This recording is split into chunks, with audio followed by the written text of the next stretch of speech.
Good morning, Golden Bear fans. I'm your host, Reza Serafinejad. And look, there's no sugarcoating it. We lost the football game this past weekend, and it wasn't close. But there's no denying that it's another great day to be a Bear. And I hope all of you out there are just as proud as I am to be fans of our great university and all that it represents. It's the first week of December 2024, and I hope all of you who celebrated enjoyed the Thanksgiving holiday with your loved ones. I want to start by saying that I'm filled with so much love, gratitude, and appreciation for the opportunity to do this podcast. I want to thank all of you out there for your support, advice, and words of encouragement. As I said in our first podcast, we're going to get better and better at this as we go. I'm humbled and feel so fortunate to be in the position to use this platform to share interviews with some truly inspirational people who have so much passion and enthusiasm for our university. We're admittedly spending more time on football with these first episodes, since we're at the very end of the football season. But we will soon be bringing you all sorts of different guests and personalities from different fields as we establish ourselves. The only prerequisites are that our guests are passionate about the University of California and have stories to tell the whole damn world. We want to hear why Cal is so very special to so many of you out there. And we're probably not going to have the time for it in this episode, considering timing. But as we move forward, we're going to include short segments on the history and traditions of our great university in future episodes. In this week's episode, we've got a great interview with Cal's all-time leading tackler, David Ortega. I hope all of you will enjoy the banter between David and my co-host, Ahmad Anderson. And we'll also have a recap of the SMU game, including our thoughts on the regular season. So please be sure to stick around for that after our interview segment. And this sounds rather silly, but in my excitement to interview Ahmad last week, I somehow forgot to ask how he came up with the Bear Territory chant. What inspired him to come up with that cheer? All right, and that's a great segue to bring in my co-host, Cal legend Ahmad Anderson, the man who created the Bear Territory chant. Welcome, Ahmad. And to pick up from last week, I'm sure everyone wants to know, how did you come up with a Bear Territory chant? What inspired you? Well, I'll tell you, Reza, that in 1980 and 1981, we had some dismal seasons. Respectively, 3-8, 2-9. Can't remember, don't want to remember some of those losses and that season. But I'll tell you, Bear Territory, as I shared with you before, I was in a class. My brother recommended the class to me. I was a professor visiting from Dartmouth. My brother attended Dartmouth. The class was from jazz, from Africa to New Orleans. So while in that class, it really gave me some time to reflect on, where music came from, but how music is developed. And it talked about the culture. It talked about the spirit. It talked about the pride through music, through musicians, and telling their story about their life and experiences. And right there I was, getting ready to enter my senior year and thinking about how I actually came to be a member of the University of California at Berkeley football team, a Cal Bear, and what that meant, what that mascot was all about, being a bear. It represented the state. It represented the California flag.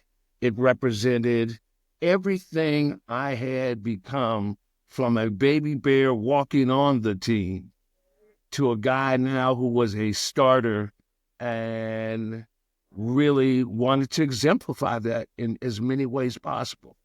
So listening to the music, listening to the lyrics of songs, And really, it was about pride, about a strong pride of this blue and gold. I mean, so much so, like right now, I have on the shirt that comes from the Lair, the Bears Lair up in Pinecrest, California. That here I am, a guy, again, got into school, admitted with a 700 SAT, going through school with a B average in political science, really connected to the university in a variety of ways, not only on the football field, but from our everyday students walking in and out of class, attending socials, attending parties. It was out of pride that I really wanted to show that going into my last year playing football at Cal. And this song, this is Bear territory, the chant that lives on after 40 some odd years today, brings chills to me, goose pimples up my arms, up my back. And when it radiates through the crowd, as it did at this big game, that is when you know you are truly a University of California student, a member of that staff, a member of that faculty, and that great alumni of one of the greatest universities in the world. And that's Bear territory, baby, all day. Oh, man, I could just hear the passion that's in your voice when you describe it. And that you're absolutely right, that it's like a rallying cry for the entire university, this idea of bringing the whole community together. After all these years, I think it's even stronger than ever. And you see how the university even uses it all over the place. It's around the stadium, 100%.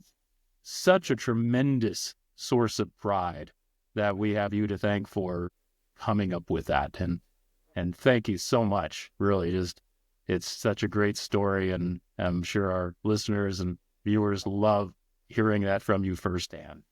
Well, I tell you, I hope it brings them as much joy.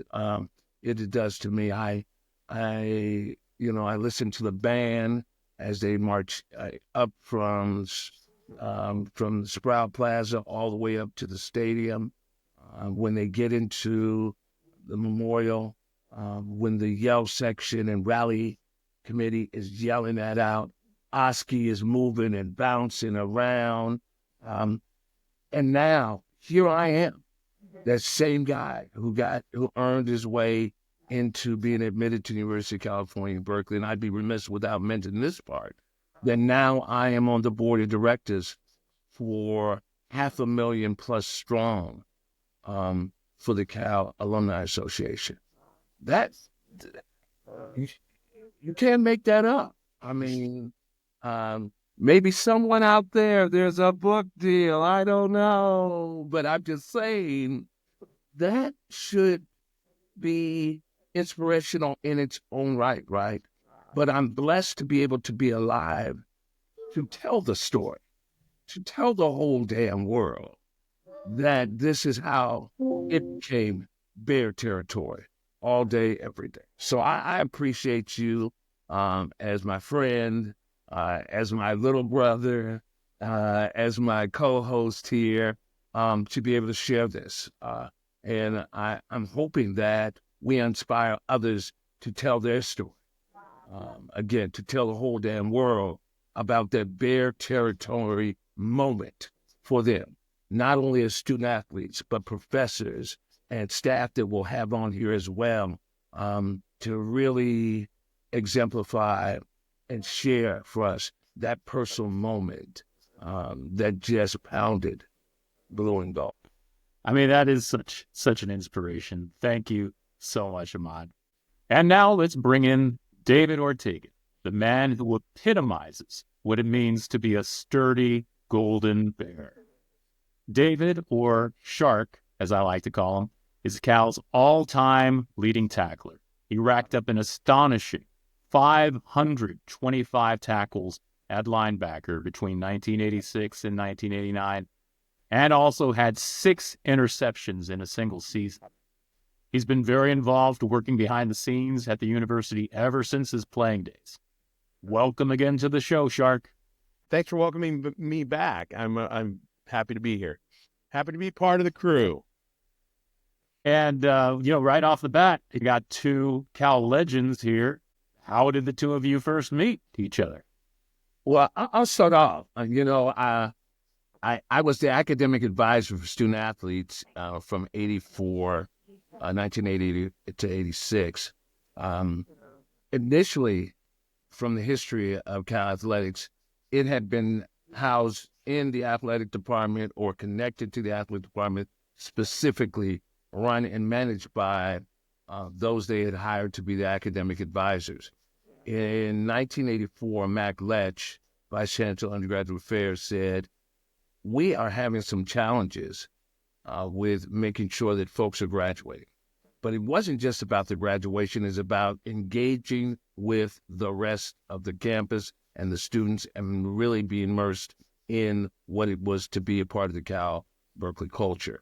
And so went through the interview process, hired, and I'd been there maybe a year or so. And it was interesting. I graduated spring 83, and now I'm advising folks that were my classmates, and not just student athletes, but students who are all in the College of Letters and Science. So it was quite the balancing act. And I was a part of the recruiting process. I'd show up, I'd give my little spiel, talk about having played there. Joe Cap was still the coach, so I was at home. And that's when I met Dave the Shark Ortega. And right from the beginning, we connected. He sensed that I was there for his well-being to make sure he was connected. I mean, I was a local guy, so I know some of the local stories, and I could tell the stories of being a student athlete. So that sort of gave us the immediate connection. And I showed up to a number of the bonfires eventually as well, and did some cheers and did some of the Bear territory and things like that. But that was my first memory of Dave Ortega. Yeah, and on my part, I remember Ahmad as an academic advisor. Ahmad, you were in the College of Letters and Science, correct? Yeah. Yes, sir. So we had not advisors yet, but we had tutors in the newly formed Athletic Study Center. That was still outside of the athletic department. But the advisors were in the College of Letters and Science, who connected with Jerry Takahashi and Bruce Cohen at the time. And so all these people were trying to help all athletes, get to that stage where they are comfortable with the timetable, the amount of work, and the amount of stress and the amount of time that you have to put into it. I had never done that. I was a decent student in high school and went to a college prep high school, and it was fine. It was great, but nothing prepared me for Berkeley on how fast, how much, and the fire hose effect that you're drinking from a fire hose in terms of information, and still trying to learn how to live on your own and live in the dorms and socialize and all that good stuff. So it was a great opportunity for us to get into the habits of doing what we need to do, especially with time management and studying and when to do it, how to get it done in the allotted time that we had during a day. So that's where I remember Ahmad. He talked to all the new players and talking to us about how to get it done, and he was an example of how to make sure that we just continued on the track to graduation. And it was never about being eligible. Never about being eligible. It's always about graduation. Always about graduating. And I've always remembered that, because when I became an academic advisor for the football team, it's always about graduation. Eligibility is just a byproduct of you doing what you need to do. Yeah, I mean, 100%. The other piece that connected for me as a walk-on, from my experience I shared before, having gone on academic probation, having been successful, becoming a peer advisor, peer tutor, all the above, made it really even more special to me to be able to share the experiences that life is going to be dingy on your sleeve at times. You are not going to get A's all the time, but you're not going to get F's or D's all the time. But there's life after that, right? And the thing that Dave and I have, as we began to develop this relationship, as here I was, not only this advisor, but also this former football player but also I'm talking to a young man as I went to St. Mary's College Preparatory High School in Albany. Here's a college prep guy coming here, and I'm looking in the mirror. I'm looking at a guy who is, trying to find his way. But I think the bigger piece for me, if you hear the story, and this is the segue, tell us your recruiting story and how you got here, Dave. It's not like it is today. 5 stars, 7 stars, 10 stars, ESPN, this, you're rated 10. No, wasn't like that. So tell the folks what that was like, because that was interesting to me. Well, I come from a very good high school football program named St. Paul High School, the Swordsman down in L.A., in the east of East L.A., which in Whittier, Santa Fe Springs, particularly. And it's, predominantly Hispanic, white. It was a great school, tough school. My wife, Teresa, also went to St. Paul. That's how we know each other. And then we, after college, got married. But we didn't date in high school, so that's a college love story. I went to a great high school, and it was really good because when I started high school, I actually was going to junior high in Rosemead, which is a good 20 miles away. But I lived in East L.A., which is another, 10, 15 miles away from that. So I was in transit, let's say. I grew up on those freeways down in L.A. And something about my background is I went to 6 different schools before I went to high school. So I had been around and I'd seen different things and a whole bunch. As I'm going through the college recruiting process, I was an all-state player my junior year. So and then I was all-state my senior year. So it was something of a I was recruited pretty highly until people saw my speed, and then they were like, "Well, I don't know if I," but I ran the same speed in the first quarter to the last play of the game, full speed, in pads, always running as fast as I can. So, with some people, I kind of dropped off the radar, but it really came down to me and Cal. I went the 5 trips I had were Cal, SC, Boston College, Wazoo, and Utah. And I ended up canceling my trip to SC after I came back from Boston College because I knew I loved Boston College. I was thinking about going there, but I realized my parents would never see me because it's just too far away. And back then, there was only one television game a week, the NCAA game of the week. They didn't have all this ESPN not till '84, and then they started highlighting all the local schools. So not until then but my parents still would have never seen me. And so I ended up committing to Cal but I hadn't gone on my trip yet. I come to Cal and I'm like, oh my gosh, what am I in for? I don't know exactly what I'm in for. And I just canceled SC and I said, I'm not going to BC because that's just too far. So it was either going to be Cal or probably Utah or something like that. And so I ended up coming to Cal, just had a ball, had a great time, loved it. Tino De La Cruz was my host, and Mike Walsh was his roommate, and we hung out all weekend. It was great. So, it was fantastic. And the academic part of it was important. I wanted to go to a school that was academic. I didn't know why I did because I wasn't highly motivated academically in high school, but I knew I needed that.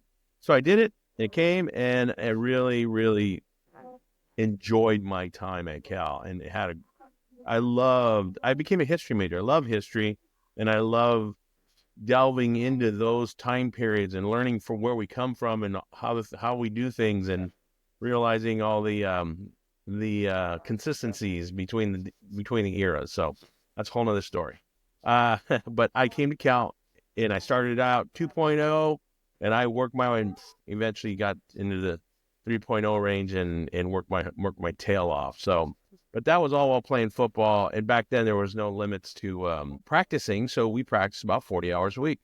That's about it. And then all the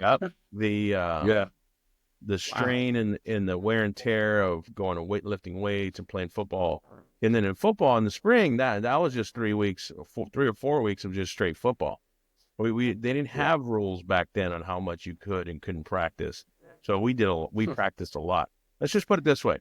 When Bruce Snyder came into town and changed We went from Joe Cap to Bruce Snyder. Bruce Snyder had us, every one of us who wanted to play football, you stayed during spring break and had double days, the whole spring break. That was our spring break, 1987. So It doesn't sound like much of a you have break. to be committed. You have to be committed to want that. And so a lot of guys quit, but there was a lot of us who were hardcore that wanted to make sure we turned that program around, and they stayed. We stayed, and we got it done. Yeah, that was real. I mean, that was a turning point that was similar to my experience. When I came to Cal, I came in after the Mike White era.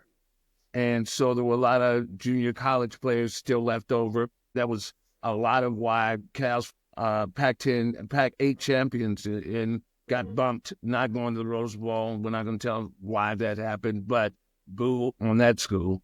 And so it was that kind of tough environment that those folks came super committed. So when Coach Snyder came in, there was this sense of, this is what I have.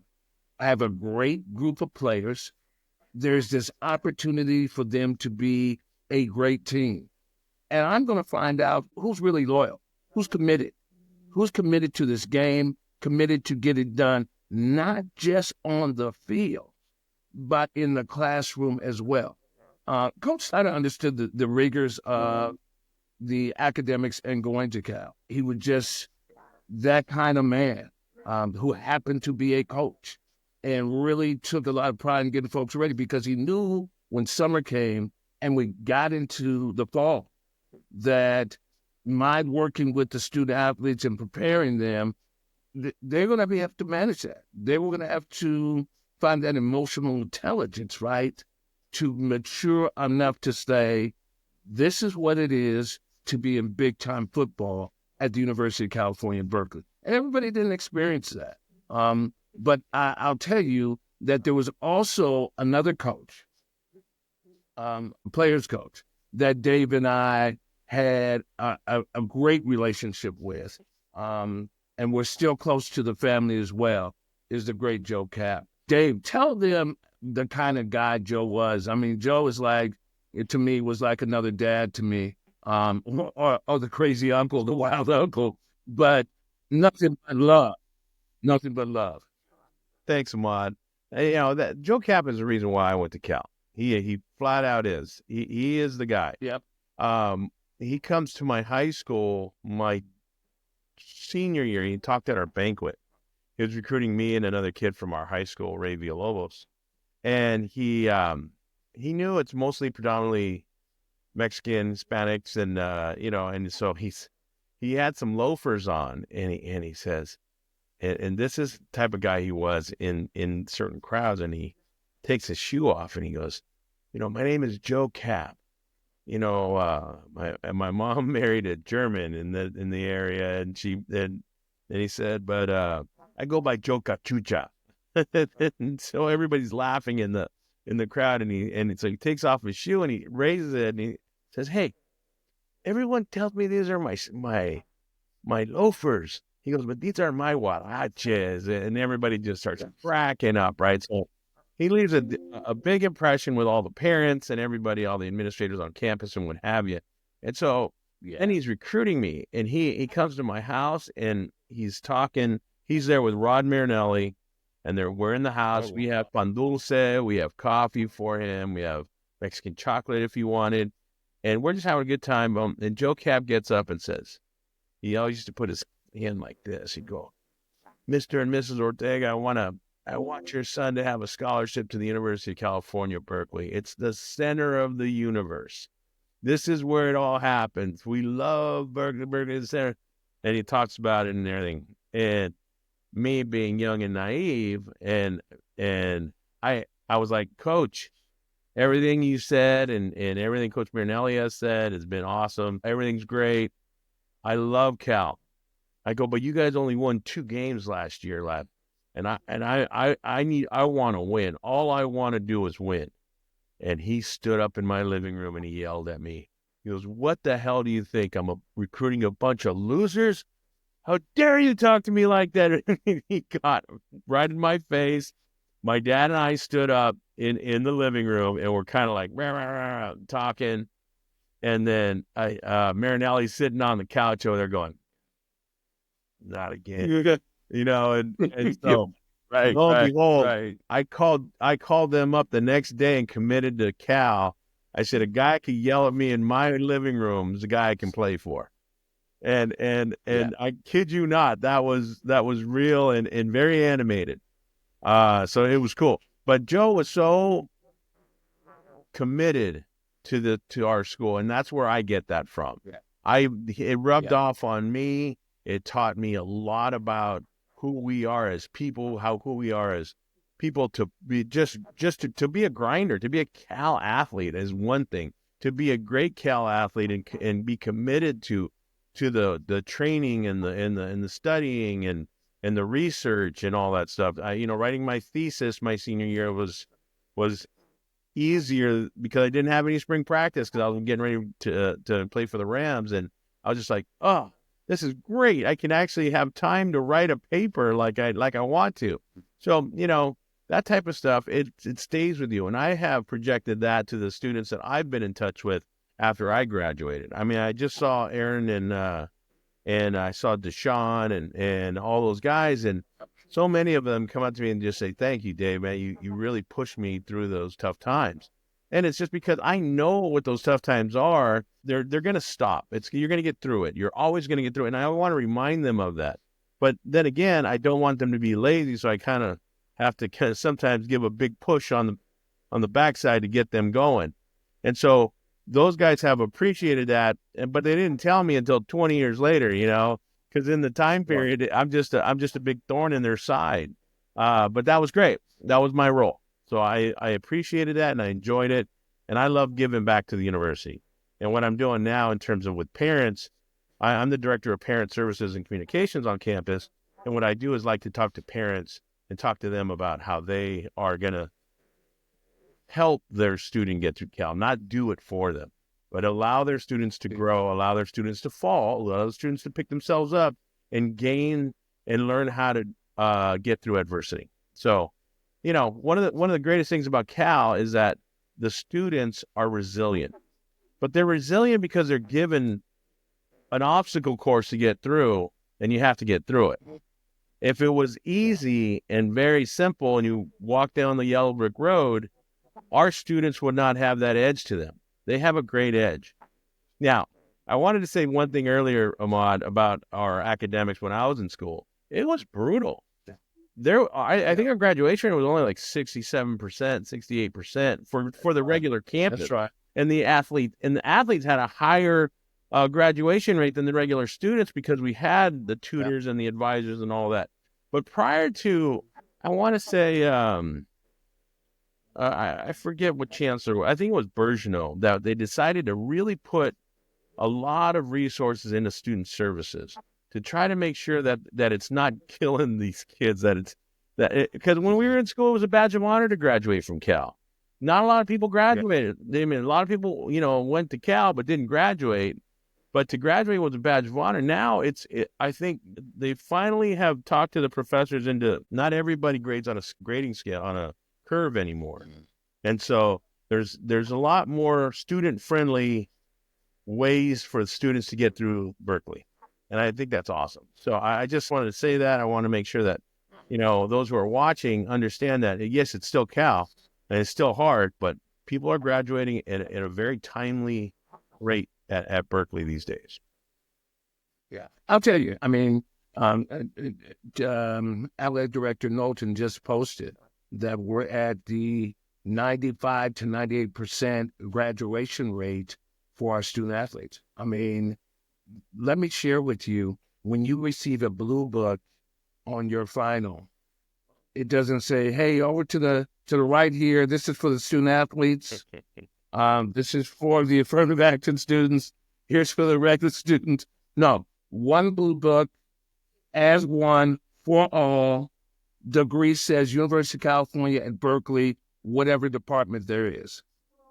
It is a challenge, but as I've said previously, it's a challenge where we are sitting in the classroom with folks that not only become the power brokers, the CEOs the vice presidents, presidents of companies of this country, etc., governors, senators, assemblymen, city council. We are sitting with folks who design the game itself of life. If you get through the challenge in Berkeley, you're capable of getting through the challenge you will meet or challenges you will meet every day in life because you're prepared. That is the 100% truth. That is the value of earning that degree at Berkeley. Joe Captain and I got into an argument one day, and Joe and I were literally walking around the table at each other, talking back and forth. He's looking in. Just like the way he's talking to David and Dad. We finished the conversation. I said, okay, coach, gave him a hug, give me a kiss on the cheek. I'll talk to you later. Bam. That was it. But that's the kind of guy Joe was. That's the kind of coaches we had, Dave and I had, who were committed to making sure that life after, not only life at Cal, but life after Cal was something you could be ready for, someplace you had been proud of, and somewhere that had prepared you to be the best you could be. And that was just huge. So I think the other thing, Dave, that you just touched upon is, I decided to come back to the university and work. It is not where I thought I would be, but when they called, I answered. Right. And I answered for all the reasons we talked about. This great love for the university, the value of this education, having lived it after graduating spring of '83, going away, working in politics, living in Iowa, and then coming back a year later. I just couldn't wait to get back home. And I committed myself to how could I get back to university and hope and pray that what I had learned, I could share with those students. I love hearing the two of you go back and forth and talking about this stuff. I mean, having two Cal legends talk about their times at Cal, that's just great stuff. I can't forget to ask this question. 525 tackles. You must have been playing out of your mind. I mean, this is a record that I really don't think will ever be topped at Cal. I mean, especially now, transfer portal, all this kind of stuff. I mean, you didn't even start until a few games in your redshirt freshman year, if I understand things correctly. So, 525 tackles. And then, in one season, 169? Was that right? Yeah, my senior year. In 1 year, what I'm wondering about, what I'm building up to is, you obviously have tremendous instincts for a linebacker and being in the right place at the right time. How did you develop those instincts? Okay. First of all, football was my first love, bar none. I used to tell girls in high school, hey, if you want me to ever not do what I'm doing in football and go with you, you're out, because that ain't happening. It was my first love, and so I grew up. I'm the fifth of 8 kids. I'm the fourth boy. Okay, so to say it was a rough household, it was, and and my younger brother, same thing. We love football, and it was something that it was an escape for me. I played Little League football. I played at the Rosemead Rebels in Rosemead, and I played for 5 years there. And then I went to high school at St. Paul, and that was it. It was always my safe space, I could have my aura on the football field. It always gave me peace. And my type of peace isn't quite like everybody else's type of peace. It is physical. It is rough. I love to knock the dog out of people. Let's just say that. Okay. And it all means too. So here's how I accumulated tackles. Because if I was the first on the scene, boom, I'm going to hit the guy as hard as I possibly can. I'm going to try to hold on and drive my feet and get them into the ground. That's how I teach football. That's how I love to play football.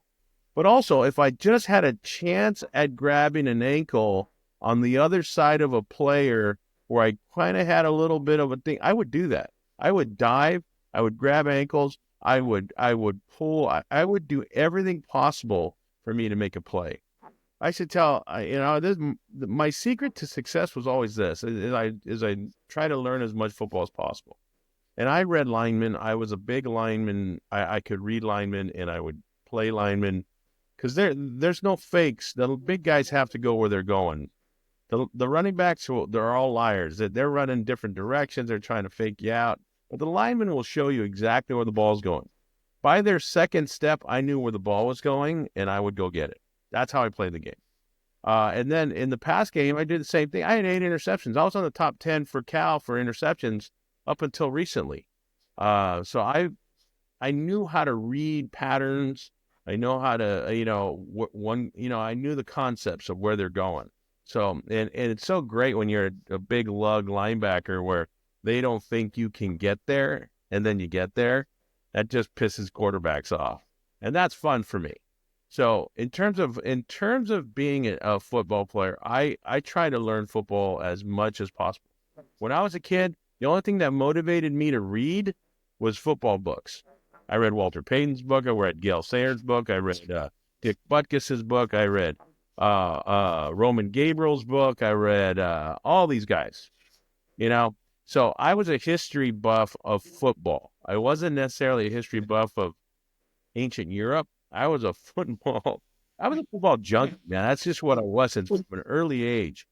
And that's why I am commit. I was so committed to playing and to playing the way I could play. I never thought anything different. I just thought if you weren't playing as much as hard as possible, you weren't doing it right. You just weren't giving it all. And when I got to college, I was a little surprised. Some people big guys that could run, that could lift, that were way stronger, couldn't do it. And I didn't understand that until I really started, getting into the grind of it. There was this one offensive lineman who was a big, strong guy, probably one of the strongest guys on our team. And I used to come up face to face with him, and it's called a mug technique. You get up there right on the line of scrimmage, and I would just, boom, take advantage of it, boom, make the play. And he could not understand how that happened because in the weight room, I'm the little wimp over there, and I'm doing as much as I can. But this guy's benching the world and the whole bit, but it's not about that. When it really comes down to football, it's all about attitude and heart. How smart are you? How hard do you want to play? And how you go about doing it? Or do you have to stay on your feet all the time? I'd give up my body for a tackle. If it meant tripping somebody up to stop them, I would do it. And it's unfortunate, but about half of the tackles I made were probably illegal in this day and age because of the new rule changes. Well, it's crazy that you mention all that. Because it is about not only the skills but the heart and the passion and that desire to be the best you can possibly do. To, as they say in the streets, do work, son. Go in there with your hard hat, go in there with your lunch pail, just grinding every day, doing what you're supposed to do. I call, if folks know, I call Dave my little brother, but he's my little big brother. And I'm so glad that Dave Ortega came to Cal. Never made as many tackles as Dave, never had as many interceptions as Dave, but he and I share in common.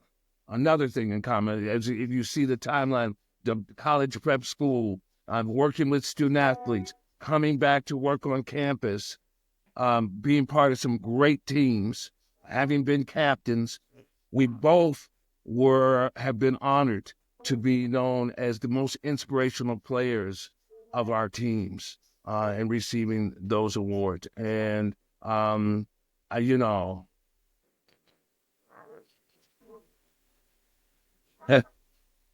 it means a lot because I've known this guy since he was a kid. Very true. Very true. Him to become who he is today. And he had a lot to do with me being the Hall of Famer that I am today when people were writing about Barrett and supporting me. And our families are tight in a lot of ways outside of Cal. And I just want to say in front of everybody right now, I love this guy with all my heart. We share text messages. We're on all kinds of text things, but this is my guy. And Dave, I just want to say I love you, man. I'm so proud of you. Right back And at you, Ramon. Love you. Anybody that exemplifies Bear territory, we've coached in high schools, and he's getting ready to do some stuff tonight and bring his team and coach them to victory. But I just want to say, man, you just are such a great example of what it means to be a student from the University of California who happened to play football. And that just means the world to me that I've known you this way, and we're still great friends. Thanks, Man, Mom. you guys are making me tear up. I mean, I got to say, that's the thing about both of you guys. You guys are literally like the two most inspirational guys I know. And the heart, the love and the passion that you have for Ken and how much you've done after your playing days to help support the university and make it a better place.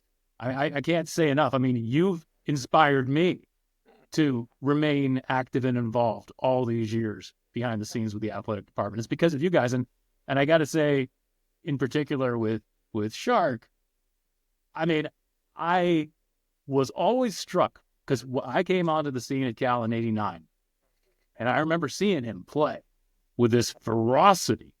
Yeah. The leader of that defense where, oh man, this guy looks like he would just rip your throat out. He is just the meanest, toughest dude I've seen. And then I met him off the football field, and it's like, he's like the nicest guy I've ever met. I couldn't ever figure that out, that like, this guy is the nicest guy I've met. And yet on the field, he is a beast. And he will do whatever it takes to win the game. It's Eddie. Thank you, Dave, and thank you, Shark, and thank you, Ahmad. And I guess just two little things here, and you really touched on a lot of this stuff. But what makes Cal so special to you? And do you have anything in particular you'd want to tell Cal fans out there? One of the things that I just enjoyed immensely was the game day. And I thought that was awesome this year. Ahmad, they called me for your number. They said, hey, we think Ahmad would want to do this. I said, absolutely, give him a call. So give him your number. They called you, and they got that going, because that is how we see the university, and that's how we think the university should be held in that light, because we are the University of California. I don't care what everybody else says. We are the University of California. We're the flagship school. That wasn't until 50 years later that UCLA got the South branch of the University of California, and then so be it with all the other ones, which are great. We love the UC system. We love all the UC schools. However, we are the University of California, and that's in Berkeley. And we need to continue to understand that and to realize why it's special. And to me, I think it has that potential. Bruce Snyder said it when he got here. This is a sleeping giant. As soon as you wake it up, it's going to be crazy. And he woke it up, and then whole other stories about why Bruce left and stuff at that time. But there are times when we need to understand that, yes, we can split the atom or do what we need to do in the academic world and still be great in athletics. So that to me is what the university is and should be. So, hey, thank you guys both so much for making the time. Let's go Bears. All day, baby. Go Bears. Yeah. Thanks so much, guys. Thank you, guys. All right, everyone. And here we are with David Ortega, and we're going to be doing a recap of the SMU game just played this past weekend. And, I wish I had better news for the Cal fans who may not know, but we didn't win that game. Didn't really even come close in this one, unfortunately. And, I was talking to David offline here and just thinking to myself, I'm not even really sure what we can really take away from that game. I mean, SMU was ready. They were prepared, playing at home, have a lot to play for. They're in the conference championship game. and a top 10 ranking. And we just really ran into a buzzsaw. And in my mind, it just really wasn't halfway fair, considering that Fernando Mendoza's out, a handful of other offensive starters, players who we normally would expect to see out there on the field. And again, some notable losses on with our defensive personnel. So it was really kind of asking a lot. I don't know if really, when you look at it, that a rational, logical Cal fan would have said, oh yeah, we're going to win that game. In a best case scenario, it would have been a tough game. And, you hope and pray that you come out on top.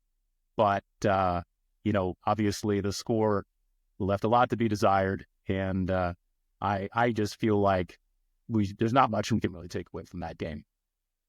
Well, yeah, you're right. There's not much to take away from it, but so certain people got opportunities to play, and I was hoping for maybe a little bit more out of the quarterback, Chandler Rogers, and to see if he could do his thing. But all the pieces have to be in place for you to have success, and for our Bears, we were a little bit off kilter yesterday, and I think that some of it was enthusiasm, some of it was emotional, maybe emotionally drained from the week before or what have you. But they didn't show the pizzazz they had the week before, and you know what? SMU was ready. They were ready to run. They're a fast team.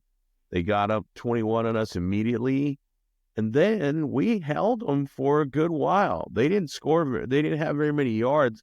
By the end of the third quarter, I think they had maybe, I'm not sure. They showed a stat on the television that was very few yards from 21-0 until then.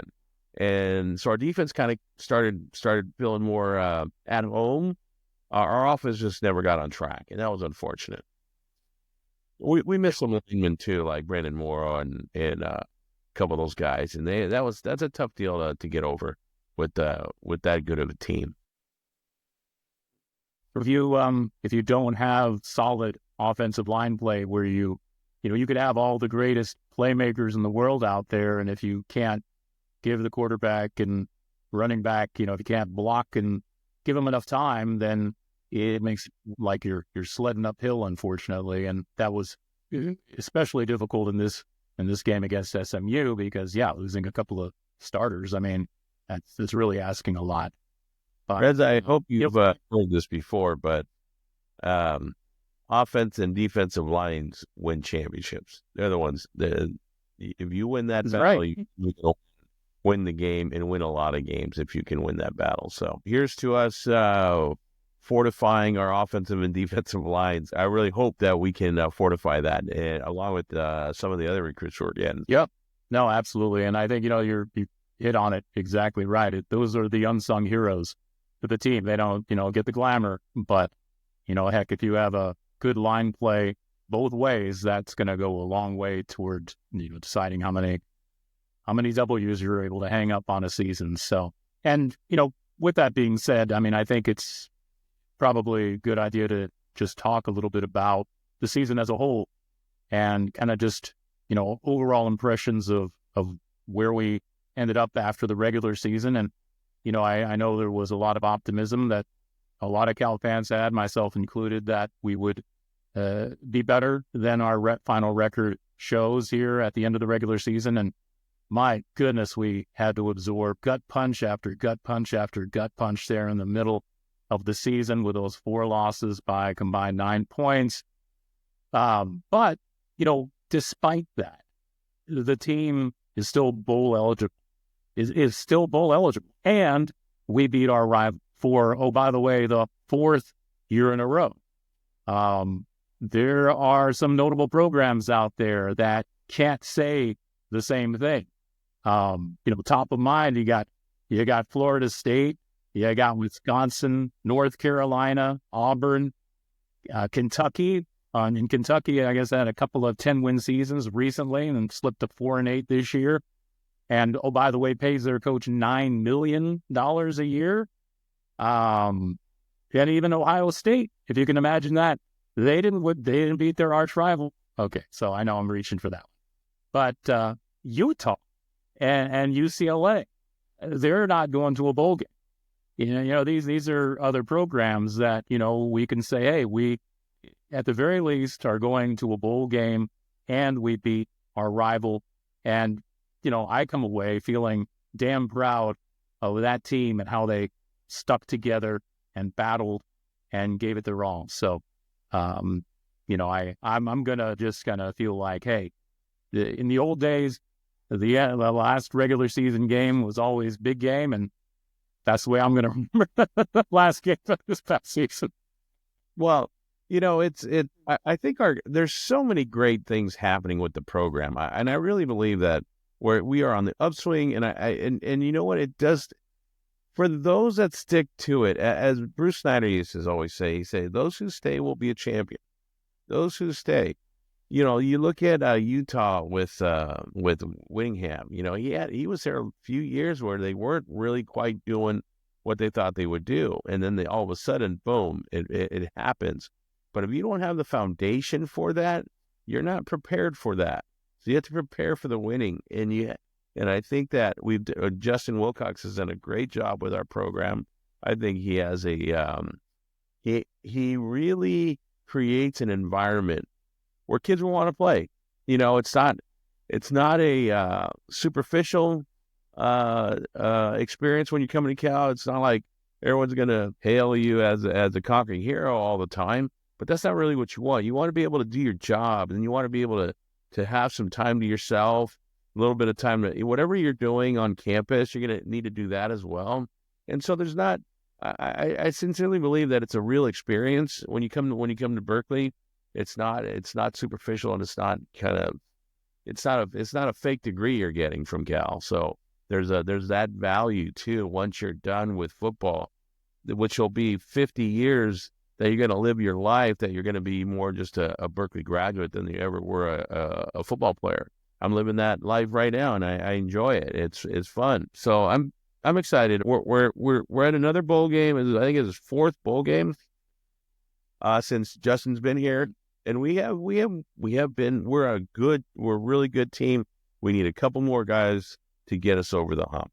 And had we won a couple of those really tight games, that bleeds into more emotional success of just pushing the team forward. So we need to keep doing that. We can't stop now. We cannot stop believing. We have to get that done. I'm really excited about the two tackles we have, two redshirt freshman tackles that are going to be sophomores, like third-year sophomores, Morrow and Williams.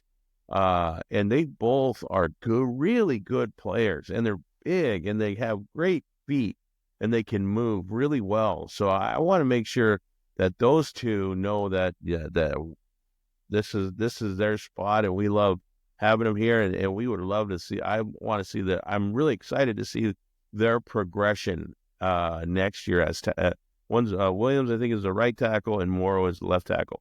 They're both really good players. And your tackles are obviously super important, right? That's interesting and a good observation on your part. And to get back to what you were saying about Wilcox, too, every time I've sat in a press conference with him, the thing that I get more than anything is that he truly cares, and he is a genuine person. He doesn't tell anybody something that's not true. He lets them know really what it is. And I think, football players are very direct, like you. You're just like, cut through the crap. What is it? Let's know and move on, right? And he has created that environment, like you say, for these players where they know what they're getting into, and he's really honest with them. And I think that goes a long way as to why, the team didn't completely unravel and just stop competing after those 4 losses, when I think, a lot of other teams would not have had that kind of resiliency.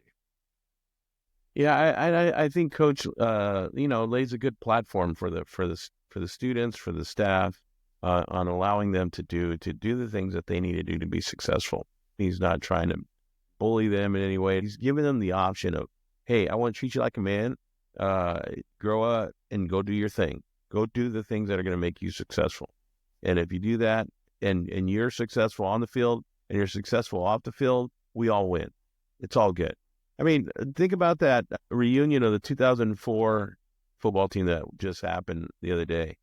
That was spectacular. And there were a lot of great players in there, but they're also great people. They all have families now. They're working. They're doing whatever their craft is. They are honing their skills and really pushing forward in all realms. I mean, there's a few lawyers in there, a few people in medicine, a lot of great people. So they're all doing their jobs. They're all doing great work, and it's really fun to watch. Oh, that's great stuff. Well, hey, I appreciate you, Dave, so much for making the time here and being our featured guest on the show this episode, and for making the extra time to do the recap. And just appreciate the heck out of you.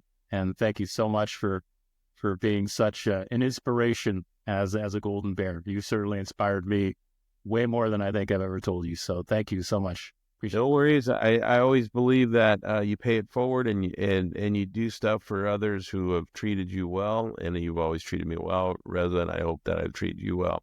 I think that more people should enjoy those types of conversations and those types of relationships. I believe in being honest and having great relationships. It's not that hard. All right. Shouldn't be. It shouldn't be. Well, hey, thanks again, Dave, and have a wonderful night, and go Bears. Go Bears. Take care. And one final thought on the football season that I meant to share during our little recap, but lost sight of before ending the interview.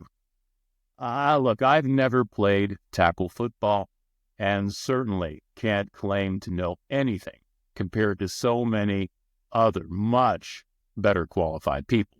But I've watched a lot of football. And when you boil it all down, football is a game of aggression. The more aggressive team typically wins the game. So as a general game day strategy, once we establish a lead in a game, even if it's by 2 scores or more, I'd recommend that we keep our foot on the gas and continue to play aggressively for the entirety of the remainder of the game. Sure, we may give up a big play or two, but I'd much rather trust our players to make plays than surrender easy first downs that give the other team hope that they can come back. Fortune favors the bold. It's true in football, and it's true in life. So let's play football as boldly as we yell Bear territory the whole game through. Okay, so take that for whatever it may be worth, but as pretty much all of my friends will tell you, I've felt for a long time that it needed to be said. And all right, Cal fans, that will do it for this week's episode. Thank you so much for joining us this week. Next week, we plan to interview Madison Permal, former Cal Alumni Association president and current lecturer in rhetoric and political science. Nad is an absolute icon of a man who has inspired generations of Cal students with his love of the university for over 50 years. Please feel free to contact us with any thoughts, suggestions, or questions at tellthewholedamnworld@gmail.com. And if you're just listening to these podcasts, you can visit our website at tellthewholedamnworld.com and click on the link there to find our videos on YouTube. See you next week. As Doctor Who famously says, we're all stories in the end. Make it a good one. What stories do you want to share? We want you to boldly tell the whole damn world about it. Go Bears.